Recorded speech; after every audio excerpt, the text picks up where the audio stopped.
David Uosikkinen in the Pocket is sponsored by the School of Rock Main Line. I'd like to thank the School of Rock Main Line, located at 511 Old Lancaster Road in Berwyn. You can visit their website at schoolofrock.com. Ask for Dave Marsh or Rick Allison.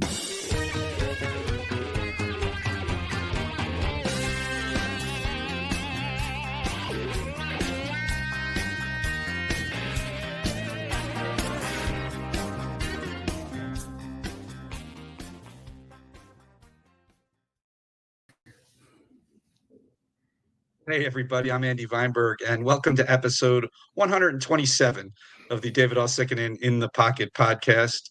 Dave, how's it going? Good, Andy. How are you, buddy? Good. We're missing Fred tonight. I guess he's at a rehearsal. Is that what's happening? Yeah, he has a rehearsal, and we wanted to be here, but you know he could. He had an obligation musically, so we gave him the night off. But he sent his regards to Vahe and to you and to Rich and all our. Or the people that watch the podcast. So Fred's just gone for 1 week. So we'll see him again next time. Yeah, we'll miss him, but he's here in spirit. And I know, Dave, so usually you're surrounded by drummers during this podcast. You got Fred, and then the last few times we've done this, we've had drummers as guests. And so now you're on an island tonight because you don't have any drummers with you this week. No, but instead we got a treat. Because we have, as our guest this week, an absolutely amazing guitar player.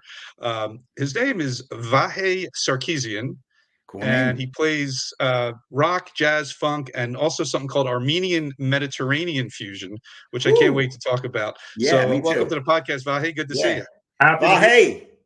How you doing, David? I'm great. How are you? I'm good. I'm doing very well, actually. Yeah, it's really good to see you. Andy was just talking about what you're doing musically, and we're looking forward to digging into that. Real quickly, I was you did a show last week with Victor Wooten, I believe, correct? I got to open up for him, and it was surreal for me because he was even though he's a bass player, he was a big influence on me and an inspiration. Hero of mine growing up.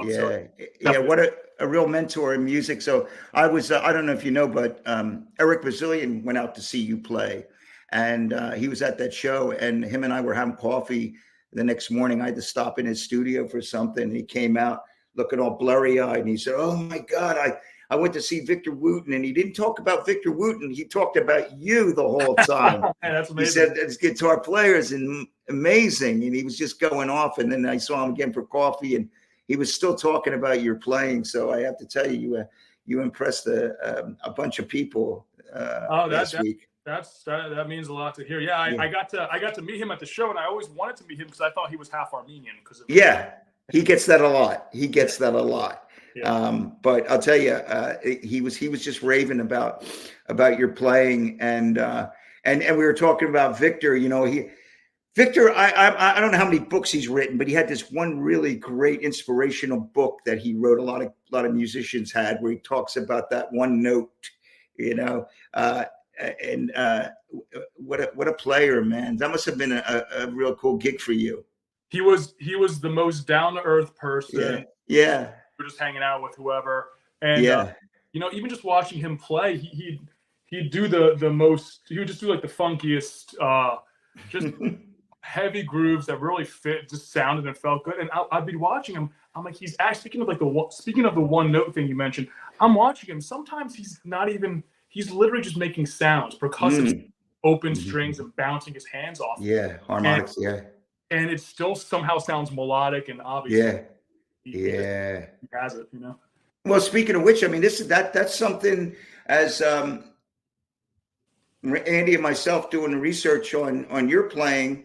I was telling Andy, asked me if I ever played with you, and I said, yeah, I did a gig with him with Laura Mann. Yep. And that was pretty much it, and that was a lot of fun. And I remember I think I told you afterwards. I said, man, I was listening because I'm in the center of the stage. Freddie was playing with me. He was playing percussion.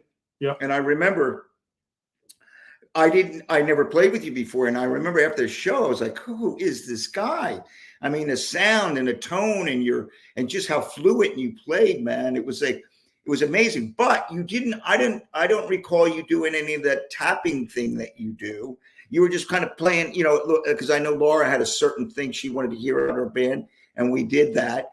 But you have kind of taken the guitar to another place, and the tapping thing. Andy and I were talking about when we did. I think when did we do an Eddie Van Halen tribute thing, Andy, or did we talk about when Eddie Van Halen passed? Yeah, we had a bunch of different guitar players on as guests to talk about his influence, and in retrospect, we missed the boat Vahe not having because because obviously that, you know, that tapping thing, you know, that Eddie did, and you've done that. I know Dave started talking about it. Do you want to jump in here and just kind of elaborate on that style and? Yeah. So first of all, David, it was a blast playing with you, and I remember that gig very well. It was at World Cafe, and it was just great playing with you and a set of musicians that I know that you probably came up with, like Wally Smith and all those guys, and Steve Butler, right? Right. So it was really it was definitely an honor for me to play with you guys, and it was you know, kind of great to kind of sort of get in that circle with you guys. In terms of kind of to what you're saying, I wasn't doing that stuff on that gig. I always kind of know when to put on my studio player hat or session player hat. That's wise. So I was doing that, and I enjoy playing, you know, traditionally, so to speak, as much as I like to play unconventionally. But yeah, so the tapping stuff actually really kind of came from Victor Wooten, ironically, and before YouTube was around, and just listening to a CD and maybe having gone to see him live and seeing how he did things. So I remember just listening to this album he had called Show of Hands. It was just like a solo bass album on a 4-string. And he did this beautiful tapping version solo piece of Overjoyed by Stevie Wonder. And I remember being in college for music, and this is not a knock to anybody, but kind of just always being a little, I don't know. I always loved people on albums, and sometimes I guess when you're a younger musician, everyone's kind of comparing themselves to each other. And I never cared for that. I always kind of compared more to compare myself to you know, people on records that I looked up to. And I remember just thinking to myself, I'd rather just do something that's a little different or more unconventional, just like listening to a guy like Victor and trying to imitate that. So I sort of started with that, and just kind of coming up with patterns and writing my own compositions. And then it wasn't until I think a few years after that people were telling me about Stanley Jordan, who obviously had been around way before me. And he's really the king of that stuff. And and Stanley Jordan, untouchable. He's every virtuoso and everybody who starts something new, right? People take it to the next level, and people kind of add to it. Like people have taken what Eddie Van Halen did and, like, you know, done it to death and all that good stuff. But like no one's been able to do what Stanley Jordan did and take it. Not even his level can anyone do it. Right. When you play, do you play? Because Stanley Jordan would. When I saw Stanley, he had a guitar on a stand. Maybe he had a guitar and he had a guitar on a stand. Do you do that as well, or do you have to? Or you play the guitar that you're just holding and you're playing it like you know, with a strap? And how are you doing? Just the one guitar with a strap. I'm a little cool. I'm a little too lazy. I like that. I think guitar into the mix. That's cool. There's just so much to cover with the one guitar. I just keep it just the one guitar though. Yeah, I mean that's great stuff, you know. So is that something that you? So you said you started messing around that when you were in college. Yeah. So you've been doing it for a bit. It's been something you've added to.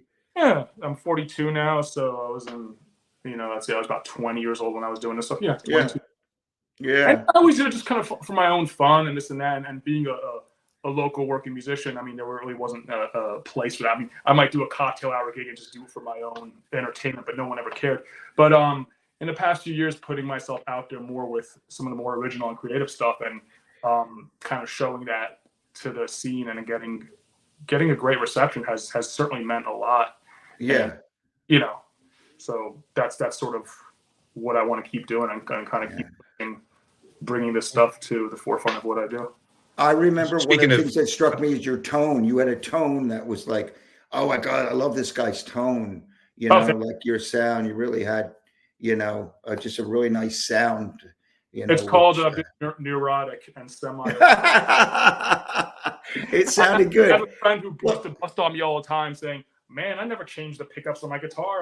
He's a purist and this and that. You're always making fun of him. You're always getting new pedals, new this. I'm like, yeah, I'm always taking out pickups and always.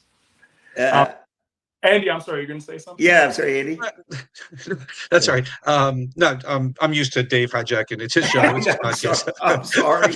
I'm just so here bad. to kind of guide it back on course every once in a while. No, Andy, listen, Andy's like one of the best music people I know. I just start yakking away like he's not here, and I apologize about that. Right.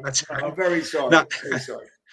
Go ahead, Ian. I was just going to ask you, you had said, getting yourself out there a little bit the last few years. And I know the last couple of years you put out your first album, correct? And I know it's not pronounced this way, but it's spelled Curcuna. Yeah. How did you know that it was not pronounced that way? Because I watched another podcast you were on with your friend. I forget the name of the podcast, but I watched that podcast you were on. I know the pronunciation is like nothing like the spelling. I guess no one does research like Andy does. Wow, that's amazing. Great. Yeah. So, the name of the album is pronounced Jurjana, and it's the name of at least in musical terms, it's the name of a particular 10/8 rhythm, which is used a lot in Armenian music and Turkish music and Anatolian music. Anatolian refers to a particular area of Turkey that had a Greek Armenian population, but it refers to a particular 10/8 rhythm that's used and I don't know if this is folklore or if it's true, but so I guess the Turkish people played in 6/8 a good amount, and I guess yes, and Armenians then I think Armenians began kind of using it, taking some of these 6/8 songs and playing more of a 10/8, and I could demonstrate for you in a second. So yeah, I'd love to hear that, because when you were talking about it, I'm wondering how are you subdividing that? How are you doing it? Hearing it. So when I was a kid, I played in an Armenian band in my high school years, and I couldn't even tell you if it was 10/8 or 7/8. I just knew that this is how the song went. Yeah. Let me. Let's check this out. This is cool. This is cool. Yeah. For those who are only listening and not watching right now, Vahe just went to get a guitar. So here we go. Yeah. So let me see if this is the vault. I don't know if you guys can hear this. Yeah. Okay, so if I were to play. Yeah. That's 6/8 1 2. Yeah, right. 3 4 5 6 1. Yes, right. You feel that. Yeah. That's the way of it. Right. 6/8. Yeah. I would change that into a 10/8 or more of a 5/4, however you want to look at it. Yeah. But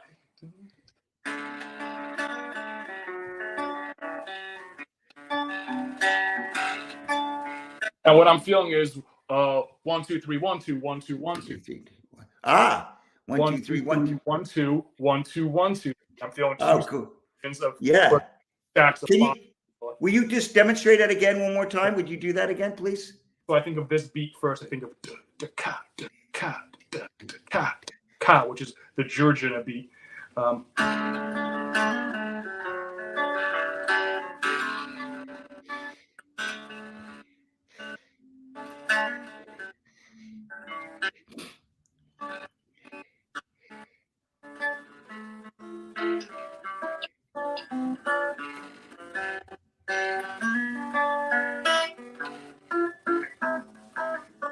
I forgot how the rest went. That's wild. That's wild, though. I've never Oh, that's very cool. So, do they have more rhythms like that in Armenian music? Is that like a bunch of them that have like 7/8?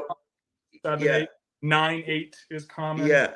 Oh, very cool. And then in different regions around there, they have their other version of 10/8, and maybe the Arabic people might do it this way, and it gets so not to get too political because I don't care. It's fine. It's fine. But there in that region. So there's there was a lot of things between Armenians and Turkish people, right? And genocide and yada yada. Not to brush over the seriousness of it, but just to about music. So sometimes there's arguments about who came up with what rhythm or what song. Always. How are you gonna know it's from centuries ago? If you're close enough, and even though you're split up in terms of religion and demographic and this and that, if you're neighbors country wise, you're gonna share the same culture. You're gonna share some influence. So yeah. Oh, that is. It sounds fascinating. I mean, the music's I love stuff like that. I love listening to it. It's really terrific. So the Armenian Mediterranean fusion. Is this? Do you have a band right now that's playing this type of music right now? Yeah. So on the album ended up being kind of a mixture of people. I had Eric Johnson on drums. Yeah, great drum, and he plays that stuff great. Yeah, and just a super good dude. Yeah, wonderful.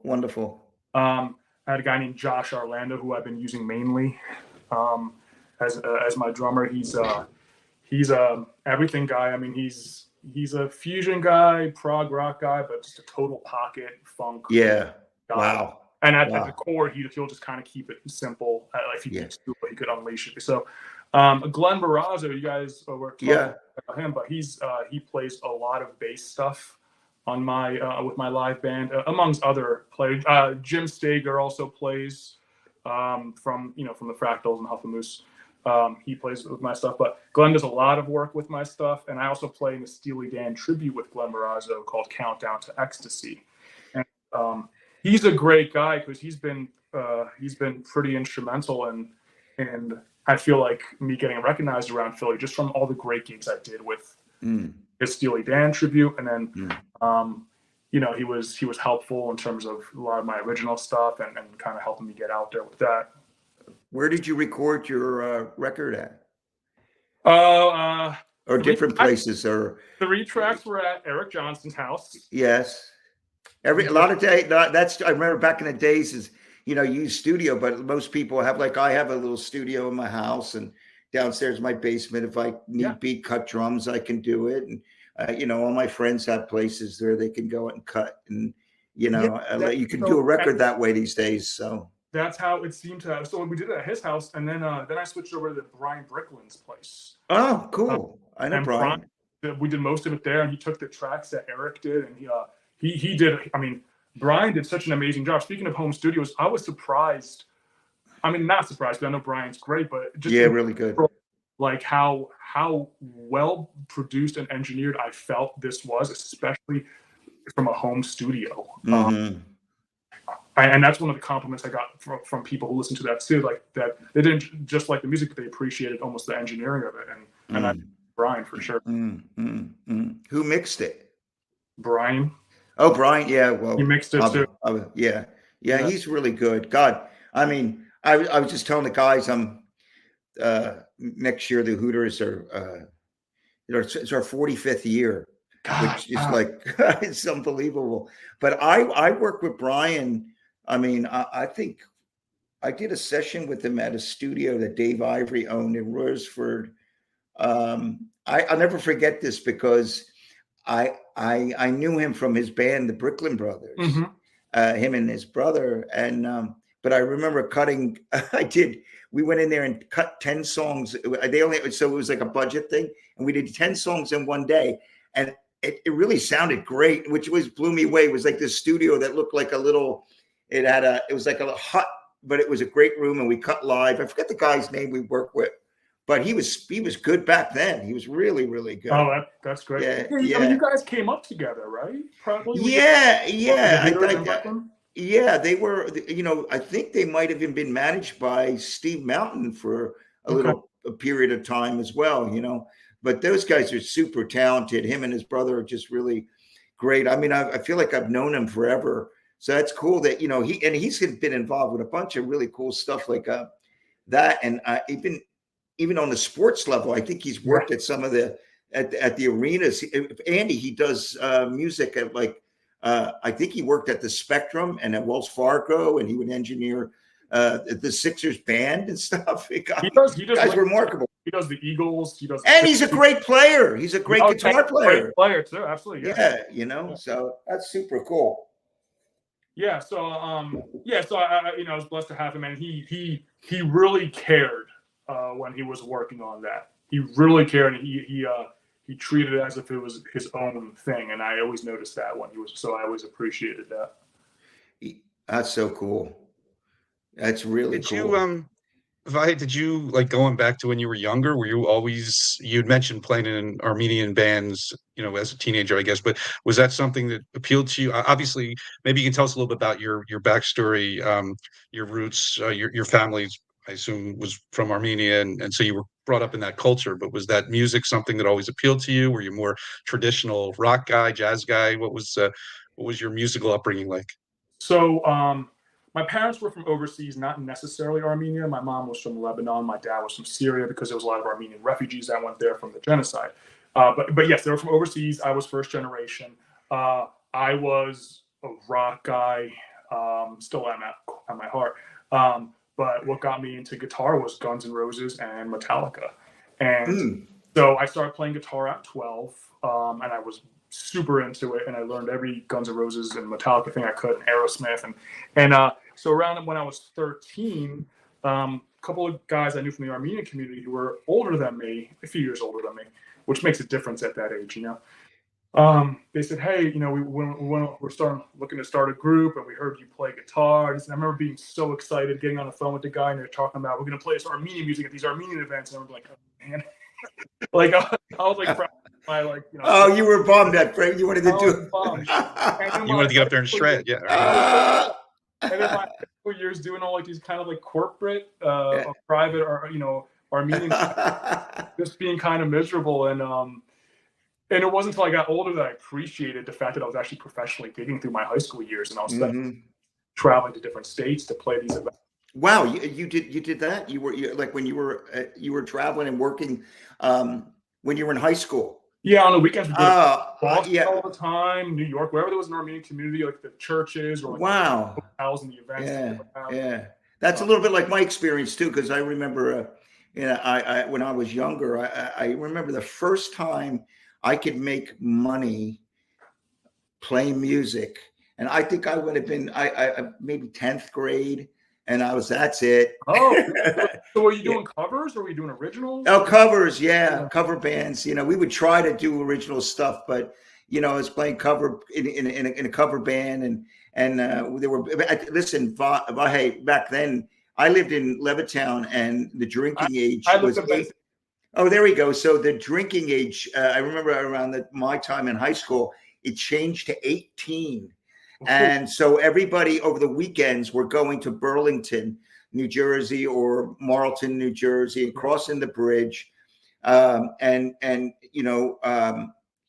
all of a sudden it was like instant audience. But, but for me, it was like, I was playing music because one, look, I love to play music. Nothing's changed since then for me. But here I was getting paid to play music. And all my friends thought we were the coolest dudes around, doing that. But that feeling of being able to, start making money playing music was like remarkable. And I don't always talk to people. A couple of guys, my friend Kenny Bernard, who played with Robert Hazard for a long time, he was telling me that, he was already working, maybe 6-7 nights a week in New Jersey with a band, and he was still in high school, and he already knew this is what I'm going to do. So, and you could do that, especially back in the day, from what I've heard. Like 6 nights a week was.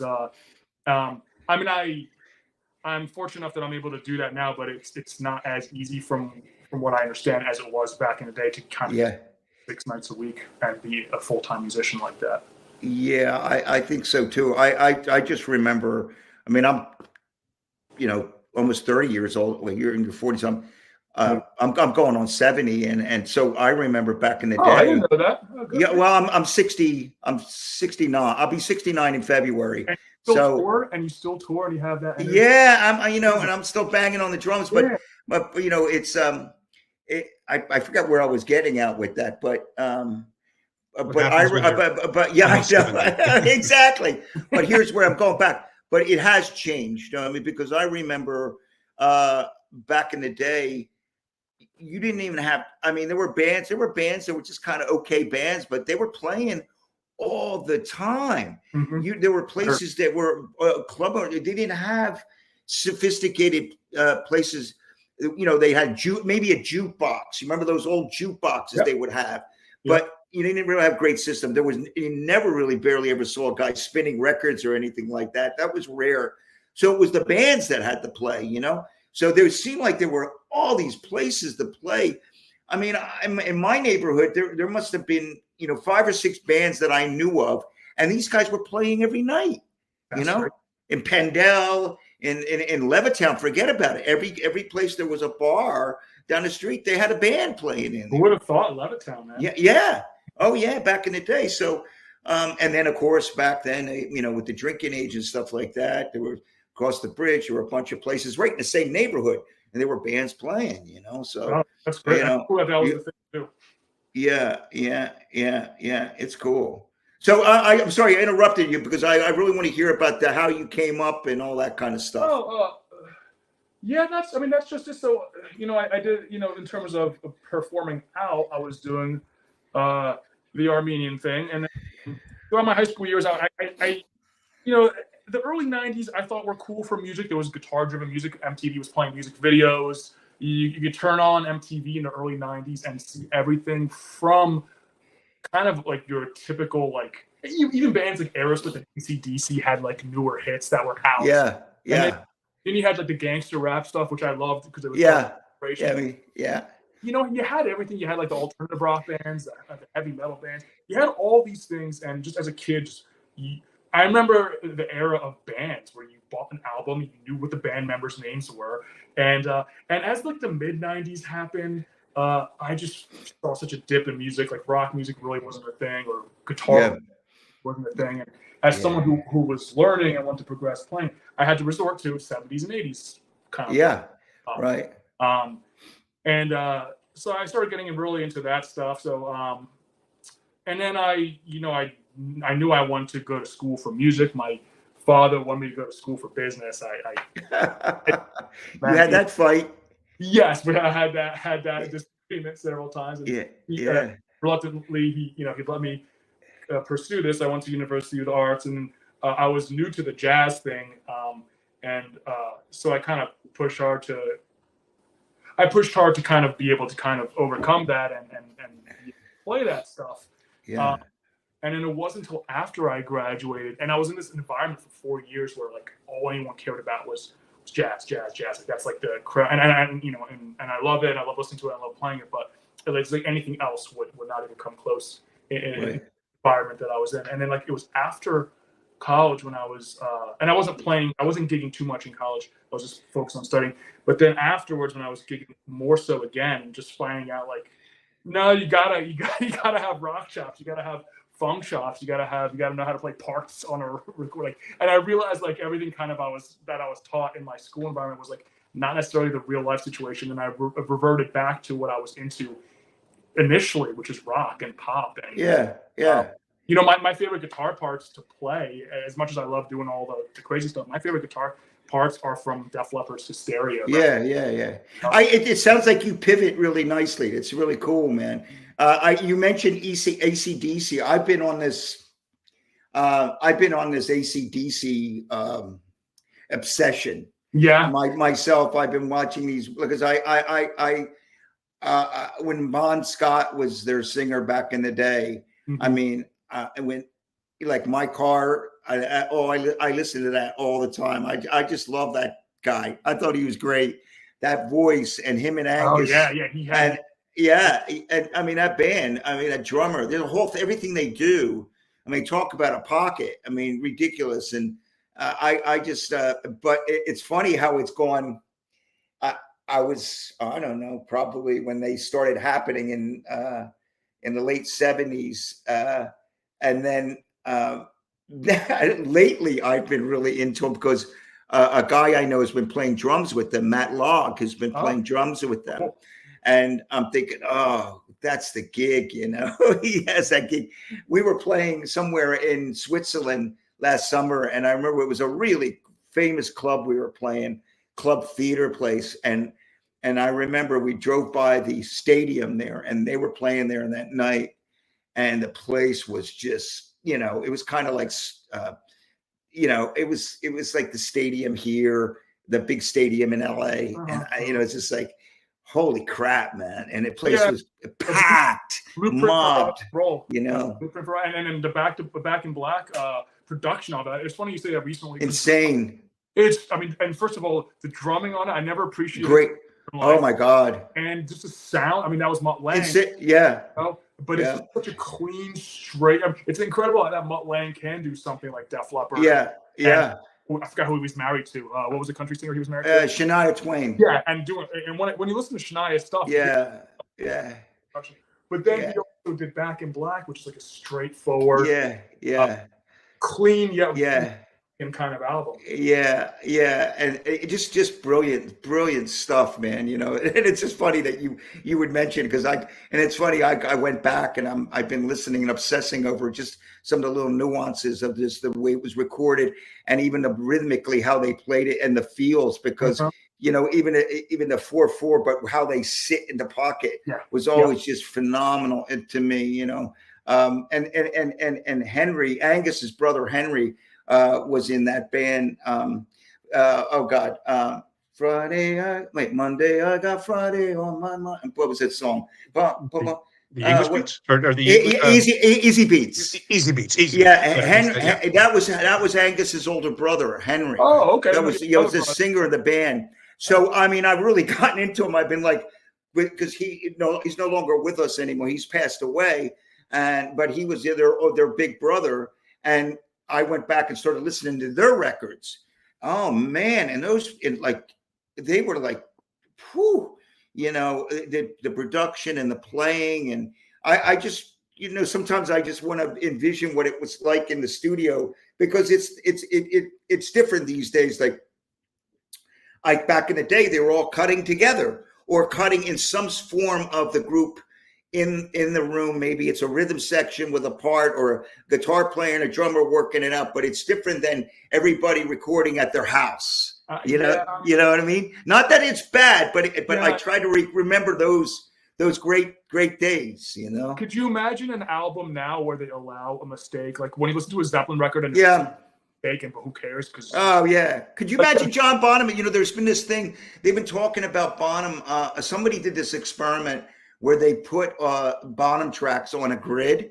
I'm sure. It was fucking terrible. All over. You know, it was terrible. You know, I mean, because he didn't play like that. He played. It was like, I mean. And like Charlie, that would never happen today. That would never happen. But I love it, though. I love that. That's you know. Me too, man. Those days were special, man. That's why I thought it was so cool that you're doing this thing. Because when you mentioned the Armenian Mediterranean fusion music, I started looking some things up, and I just see the instrumentation. I see. Are you using a mandola? What is the? I have my close friend Roger Mugurdichian. He's an oud player, and oud is an 11 string instrument. I believe it's an 11 string instrument. 5 of them are doubled, and the bass is a single. The bass string, and they're all in unison, so it's not like a 12 string guitar. And it's a fretless instrument. And did you guys know the Tayyoun family? Joey Tayyoun, percussion player. They owned a Middle East club back in the day. Back in the middle of the Mediterranean, in the city. Yes. I know who you're talking about, but I didn't know them. I didn't know them. So Joe Tayyoun, he's like the premier authentic kind of Middle Eastern Mediterranean percussion player. So So I incorporate that stuff to keep it authentic, but being a guy. He plays with you? Yes. Wow, cool. I got to get out this. We got to get out to see this guy do this thing, Andy. Sounds very fascinating. Hey, anytime, man. Let me know. Yeah, for sure. And then I have some of my fusion, jazz, funk, rock players kind of adding to it, and my whole thing was with this was this music is some of this music is Armenian folk music that they played on this at parties, and they improvise on, and they a lot of the musicians have sort of put these kind of folk tunes on steroids and kind of amped them up, kind of like what bebop players did with like show tunes. They took these show tunes almost and like, you know, played on them, and they took it to kind of the next level. So a lot of these are Armenian folk musicians were doing this with these traditional folk tunes. Anyway, when the genocide happened in Anatolia, which is now known as Asia Minor, and 1.5 Armenians were killed, they started to. So my family, for example, the refugees kind of went to different pockets that would allow the Armenian refugees to live there. And so, unfortunately, what happened, their dialect of the language and their music, that specific brand of music that the Armenians had, has been sort of dying out because, because a lot of the major killed. So that music is kind of kept alive by the Armenians that came to America and passed it down to their kids. And I'm seeing less and less young people playing these instruments and playing these songs. So my motivation for this was two things: was to kind of keep this music alive before it's extinct. I love that. I love that you do that. It's really cool that you do that, man. Thank you. Yeah, I mean really cool. That was important to me because when I was thinking myself, I want to do something, you know. And then the second thing was kind of almost making my father has passed away from about 6 years ago, but I thought to myself, I'm sorry. That's okay. No, he was ill for a while. Yeah. But after a couple of years, I was like, I kind of want to make an album that he would have been proud of. And I thought to myself, if you were, so those are a couple of my motivations. I love it. I love that, man. That's cool. Pronounce the album again, and then Rich, maybe you can show it up on the screen again, where on his site where people could check it out. Georgina. Georgina. Ironically, I found out afterwards is actually a Turkish word. Georgina. Yeah. That's one of those deals. Like, my wife helps me with PR and things like that, and my name is a little wacky because of you know what it feels like. Yes, but because of the U and the O, she sometimes, when I have to do an interview or something, she sends that out phonetically. So she'll do AWE because the UO, it like Uosikkinen, it messes people up. You might have to look at that because I never would have said Georgina on that, right, Andy? Was that like I would have said Curcuna. I mean, that's Curcuna. Curcuna. That's how, again, which I actually think sounds cooler. Curcuna. Cooler than the name, though, is the music. I was checking out a couple of the tracks, and it sounds. I mean, I'm not. This is not the type of music I normally listen to, and I was really blown away by just how. I can't speak in terms of, I'm not a musician myself, so I don't know exactly what went into. I just know from a sound perspective, it sounded really good to listen to. I mean, I was really digging it. Yeah, which means a lot because Andy's turned me on to some great music, and I just know his taste in music, and I know that he's got a broad palette, and when he likes something, I know it's got to be pretty cool, So I always take that seriously. I think that's amazing that you're doing stuff like that. What's down the line? What's going on? What next? And are you, when you make these records, how do you put them out? Are you doing them independent, like distribution, or is it just online, or how do you market and promote your stuff? What do you do? Complete grassroots. Social media has been very effective for me. Yeah. I think social media I think every musician should be utilizing that to the best of their ability. I agree. I think it's they're doing themselves a disservice by not doing that. Yeah. So that's been helpful. Putting it on the streaming services. I know some musicians are getting that because of the money, this and that, but I don't know. To me, I'd rather get the music out there than not. Mm-hmm. Right. So streaming services. I mean, I have CDs for sale for anybody who still listens to CDs.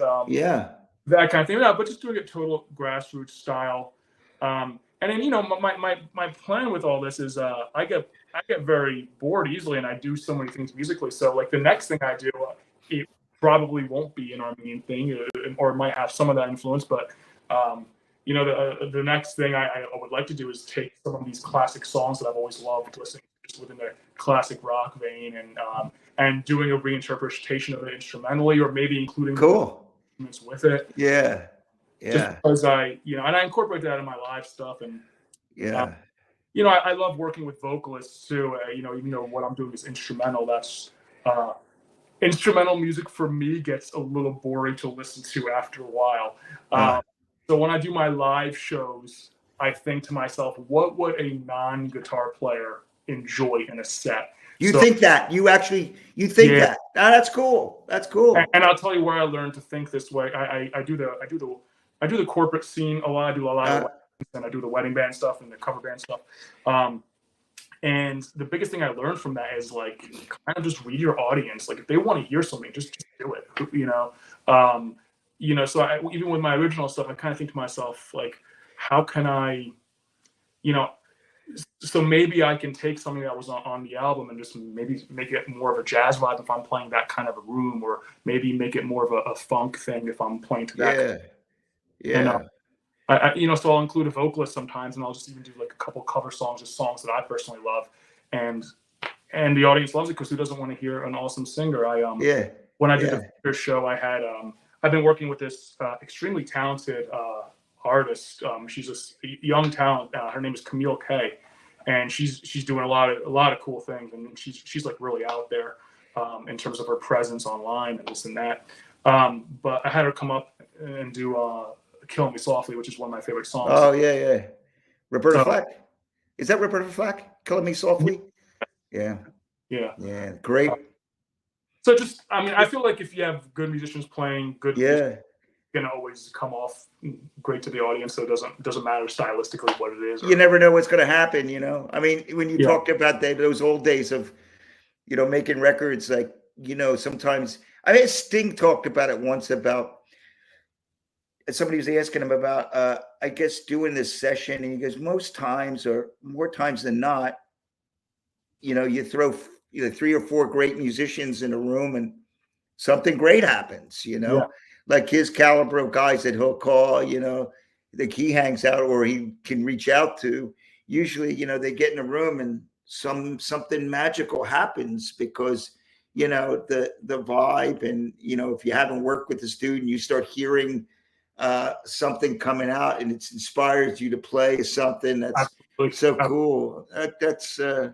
I mean, that's like collaboration is important too for that reason. Being in a room with people, because you might have a vision for something, but that vision has changed. I just love. I got inspired just listening to you talk about when you picked up that guitar and started playing in 10 and started talking about that. I was like, wow, I love. You know what I mean? You know, all of a sudden it's like, oh, I wish there were sticks and drums around them. Gonna mess around with that. That was, I mean, I think that's the coolest thing. Well, we'll have to do something. I know.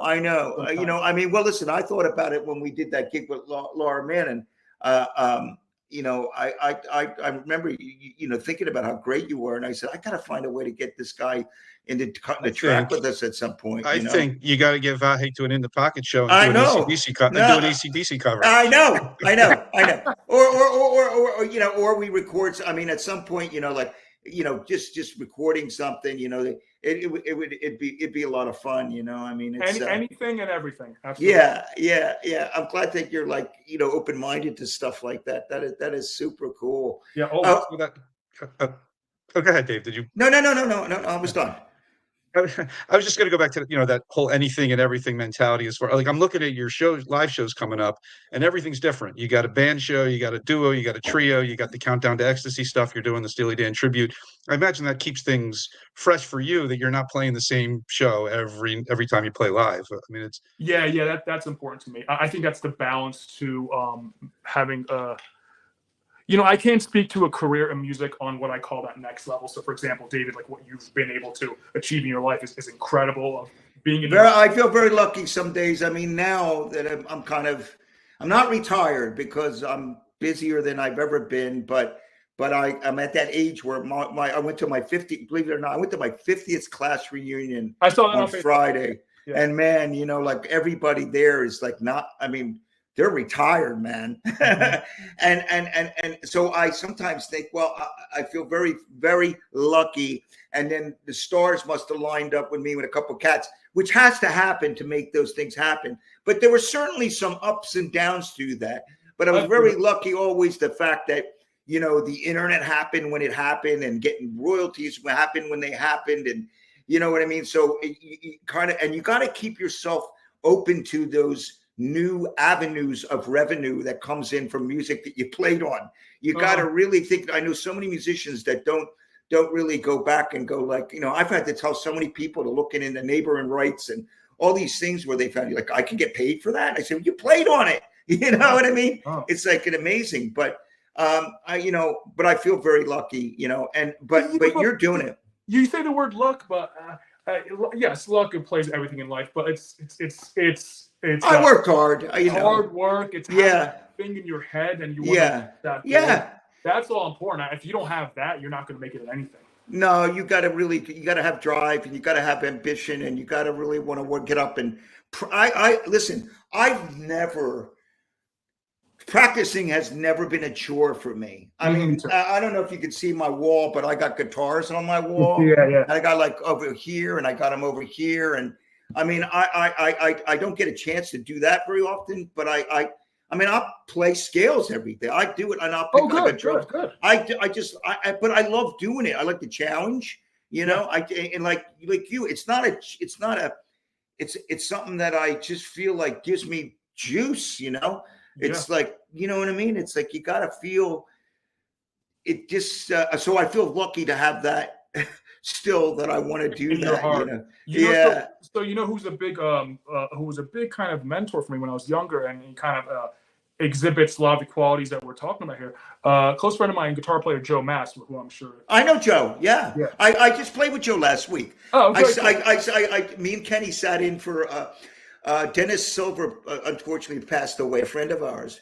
And he invited, and he's been on this podcast. He's been on with Andy and I, Joe. Yes, Joe. He invited, and we did, what did we play? We played 2 Jimi Hendrix songs. We did Red House, and we did, I forget what else, but we did 2 Jimi Hendrix songs. It was fun. He was great. Oh, I mean, him and I actually played the living room a few times with just like a 4-piece band doing covers, but amping them up. You know? Oh, I bet that was great. Yeah, it was fun. Joe's a monster. He's a monster, and I remember meeting him when I was in my early 20s, and we hit it off. And he was just not only did he show me a lot of cool guitar stuff, but just kind of about the business, and just seeing him, like, one day he'd be wearing jeans and a t-shirt doing a blues gig or whatever, and then you see him in a tuxedo doing a gig, and like one day he's flying out to California, but then he's coming back, he's got another hit.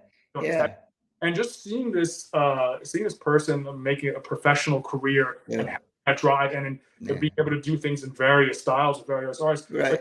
Like even at a young age, I kind of had that in my head, and I think I kind of modeled. I didn't know you two were buddies, because when I saw that, when I announced that you were doing this with us, he commented, he goes, that you were doing this. He was very excited that you were doing it. So it's good. I mean, well, I'll tell you, we have to stay in touch. You know, like I have this, not that it's a stretch. I'm committed to the Hooters for next summer, you know, doing stuff and touring. But I'm like, after these Keswick shows, I'm kind of free from the end of November till I guess sometime in May. And maybe we got to find some time to like grab a place to play, and just try to see if we can create something. It'd be fun. Maybe we drag Joe out too. It'd be fun. He would love it too, man. Yeah, man. Yeah, I know Eric Bazillion was he was saying how Stockholm is a place to be in terms of he was saying how overseas they appreciate music. And I know you guys are doing exceptionally well overseas. We're playing in Athens this year, which I'm going to some new places that I've never played. Have you been to Athens? No, I haven't been outside the country other than Montreal.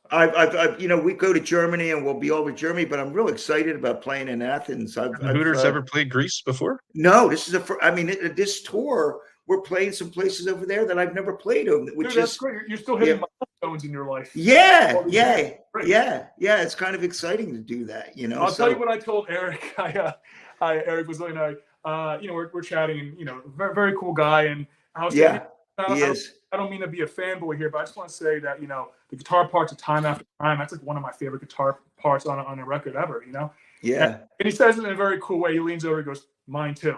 Love the way he said it. Yeah. It's brilliant though, because we just had coffee together last week, and we were talking about the Barbie movie, where throughout that whole movie, It's his guitar playing through that guitar.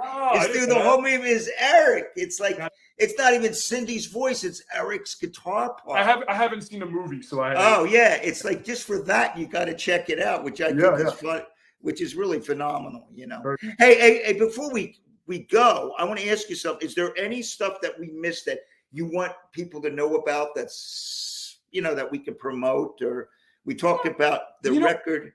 I have a few cool shows coming up. I have a lot of cool shows, but I'm playing this Thursday at a place. It's an Indian restaurant that has a live music scene. It's called Punjabs in Media, and it's cool. It's been really up and coming, and like sometimes the place is like packed, and it's great for original music. Oh yeah. Wally plays there once in a while. Wally, I'm playing there with Wally at the end of November, I think. Oh, okay. I'm subbing in. I'm playing World Cafe on December 19th. I'm actually with the artist Camille K that I work with. We're doing this kind of hybrid show where we're taking the stuff off my album, and we'll be playing some of that stuff, playing some of her originals, which is in the pop vein, but then also doing we do these classic rock covers but we do it in kind of like a jazz kind of neo soul kind of R&B-ish kind of sensibility. Wow. And so that's cool because that kind of gives me a chance to kind of continue my original vein, but with a different side of it. And more of a Where's home for you? Where's home for me? Yeah. Ardmore Music Hall. Is that what you mean? No. Would you live in where? I live in Collinswood, New Jersey. Oh, okay. So you're across the bridge. You live not too well. Andy lives in Jersey. You're two Jersey guys. Yeah, I used to be in Cinnaminson, so like one town over. Now I'm in Pemberton now, out in farm country. But but yeah, Cinnaminson was close. Yeah. I love that studio Gradwell over there. I love that. Yeah, so actually we rehearsed there, David. You remember that with Laura? Yes, there we go. Right. Yeah. They just got a new console in there. Like Matt is invited. Matt told me they're going to have an open house there at some point, and. If I hear about, he said you're invited, I'll shoot you a note. It would be fun to hang out. I'm like 5 minutes away, 10 minutes away. It'd be fun to hang out. And man, I said, I get this. You're still a young cat to me. I'm really proud of you, man. I'm proud about what you're doing. I think it's cool that you are doing what you're doing with your roots music. I mean, I think that is the coolest thing. Hey, did you ever hear an album? I did an album real quick. I know we're running out of time. I did an album called Largo. Okay. In fact, I'll send you the link. But there's some all-star people like Taj Mahal. Eric's all over the record. Rob produced it. Rick Chertoff produced it. But there's some kind of wild instrumental kind of things on that record. The record was based on immigration to America, the songs, the stories. You gotta send this to me. I gotta send it. I think you would really dig this record. I don't think it might be on Spotify. I know it's on YouTube, but it's called Largo.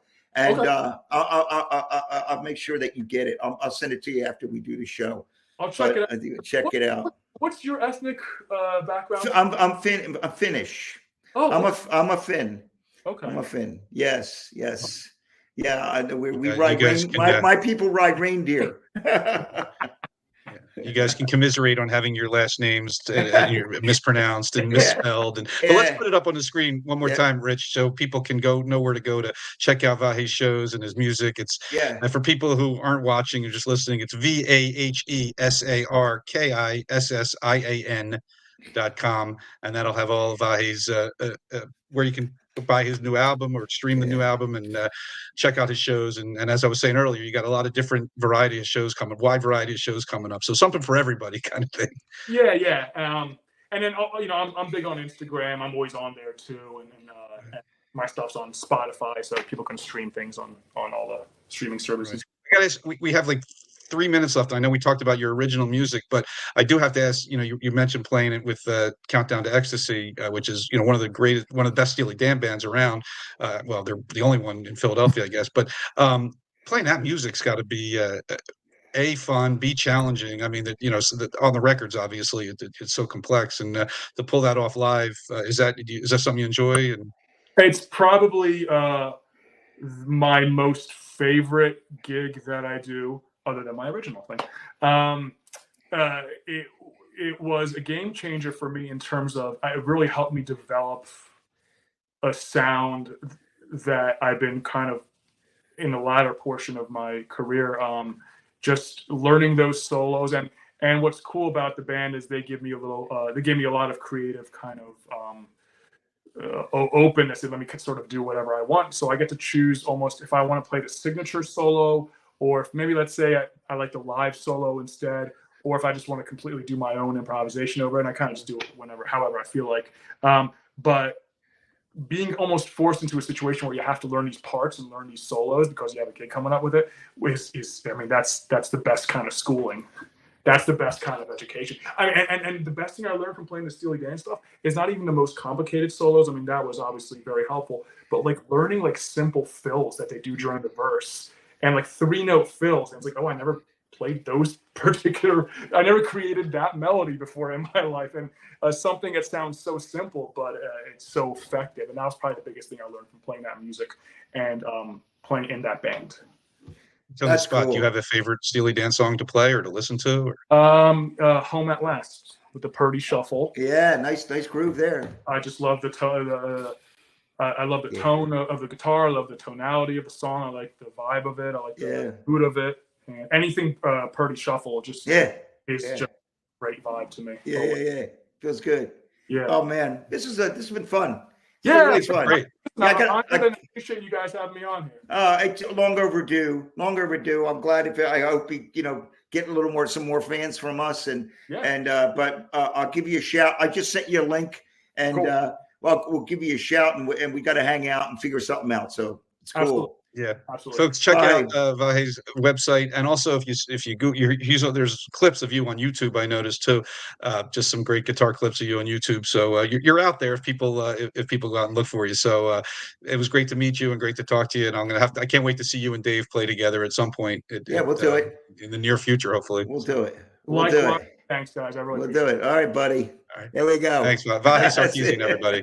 Bye. See ya, man. What a pleasure that was, huh? Yeah, really neat guy, great, nice. And he really is a talented musician. I mean, he's not, may not be a household name to a lot of people, but he's a great musician, and hopefully, he'll continue to gain attention as he goes on. Because that's one thing I love about this podcast. If we can do stuff like that for somebody, if he can get more eyeballs and earballs, I love it, man. I love it. All right. We'll also let people know that your shows are they sold out? The Hooter shows at the Keswick? I heard that. Yeah, they're with the first and second. I believe they are. It's not a big place. I think it's like 1,300 seats. So, November. Well, here's the thing, though. In this age of the secondary markets, no show is ever sold out. There's always tickets out there. I know, and it's hard. Willing to spend the money. Willing to spend the money. But come on, it's crazy. Well, the Hooters are worth it. 45 years. That's crazy. And then nuts. So, wow. All right. Well, this was great. Thank you so much to Vahe for being our guest. Dave, great seeing you. Rich, thanks as always for all your work behind the scenes. And we'll see you next time on In the Pocket. David Uosikkinen In the Pocket is sponsored by the School of Rock Main Line. I'd like to thank the School of Rock Main Line, located at 511 Old Lancaster Road in Berwyn. You can visit their website at schoolofrock.com. Ask for Dave Marsh or Rick Allison.